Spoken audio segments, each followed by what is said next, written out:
Au premier coup d'œil, les inscriptions sont plutôt discrètes. Beaucoup de piétons d'ailleurs n'y prêtent pas attention.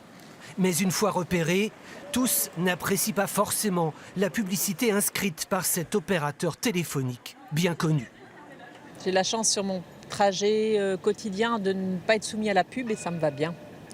Donc là, c'est un espace encore de plus consacré au commercial, à la pub, alors qu'on devrait peut-être se poser 2-3 questions maintenant. Voilà. Ils ne devront pas mettre ça là. C'est parce que quelqu'un il baisse la tête et un accident quoi.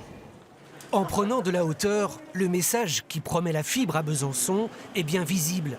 Une dizaine de pochoirs installés il y a une semaine, mais qui font pâlir les élus écologistes.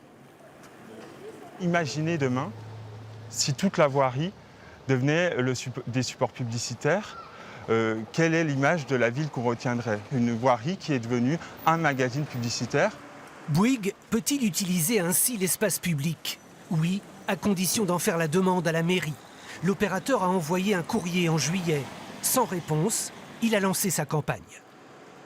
Je ne reconnais pas qu'on a été vite en besoin dans la mesure où le document a été envoyé le 29 juillet et que, comme je vous le disais, la pause s'est faite le 20 août, ce qui laisse à peu près 3 semaines éventuellement pour formuler un refus. Problème, la mairie de Besançon dit n'avoir jamais reçu de courrier. Ce qu'on en déduit, c'est qu'ils ont agi par leur propre chef sans demander d'autorisation.